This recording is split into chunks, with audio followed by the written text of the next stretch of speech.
বিয়ের পিঁড়িতে বসে একই কাণ্ড। ভালোবাসার মানুষ তিতলি নয়, বরং মণ্ডপ থেকে উঠে গিয়ে শেষমেশ রাহির সিঁথিতেই সিঁদুর পরিয়ে দিল রাহুল। কিন্তু কেন?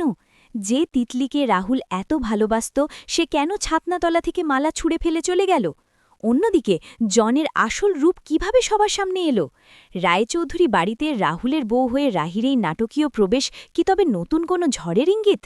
হ্যালো বন্ধুরা, আজকের ভিডিওতে থাকছে শুধু তোমারই জন্য ধারাবাহিকের এক মেগা টুইস্ট। জানতে হলে ভিডিওটি না টেনে শেষ পর্যন্ত দেখুন। নমস্কার বন্ধুরা, বাংলা সিরিয়ালের দুনিয়ায় এখন টান টান উত্তেজনা। শুধু তোমারই জন্য ধারাবাহিকে এসে গেছে এমন এক ধামাকেদার পর্ব, যা দেখে দর্শকদের আক্ষরিক অর্থেই চোখ কপালে উঠতে বাধ্য। গল্পের শুরুটা হয়েছিল বেশ মিষ্টি প্রেমের আমেজে। রাহুল অনেক সাহস সঞ্চয় করে বাবার সামনে গিয়ে দাঁড়ায়, বুক ফুলিয়ে বলে দেয়, বাবা, আমি তিতলিকে ভালোবাসি আর ওকেই বিয়ে করতে চাই।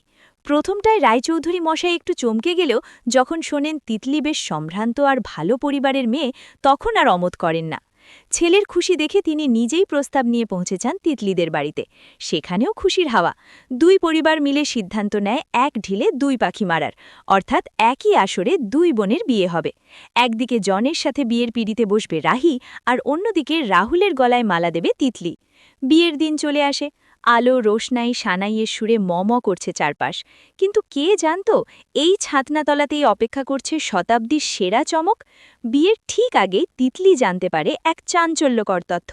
রাহুল নাকি কোনোদিন তাকে আমেরিকায় নিয়ে যেতে পারবে না, কারণ রায়চৌধুরী পরিবার এই বিদেশে সেটেল হবার ঘোর বিরোধী। তিতলির বাবা মণ্ডপে সবার সামনে পরিষ্কার জানিয়ে দেন, আমি কোনোদিন আমার ছেলেকে বিদেশ পাঠাবো না।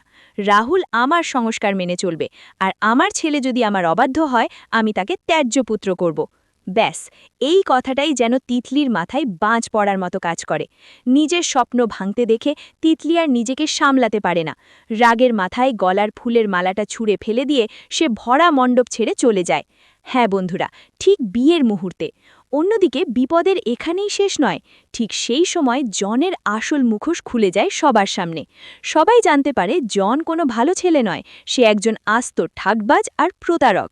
নিমেষের মধ্যে তাসের ঘরের মতো ভেঙে পড়ে দুই বোনের বিয়ের স্বপ্ন। পরিবারের সম্মান তখন মাটিতে মিশে যাওয়ার জোগাড়। রাহি লগ্নভ্রষ্টা হতে চলেছে। এই অপমান কিভাবে সইবে পরিবার?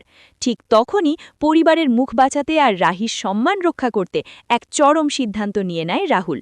লগ্নভ্রষ্টার হাত থেকে রাহিকে বাঁচাতে সবার সামনে রাহির সিঁথিতে সিঁদুর পরিয়ে দেয় সে। যেখানে তিতলি হওয়ার কথা ছিল রাহুলের জীবনসঙ্গিনী, সেখানে ভাগ্যের এক অদ্ভুত পরিহাসে রাহুলের স্ত্রী হয়ে রায়চৌধুরী পরিবারের বউ হয়ে পা রাখল রাহি। আপনারা কি চান এবার থেকে রাহুল আর রাহির মধ্যে একটা মিষ্টি প্রেমের সম্পর্ক গড়ে উঠুক? আপনাদের মতামত অবশ্যই নিচে কমেন্ট করে জানান। বন্ধুরা,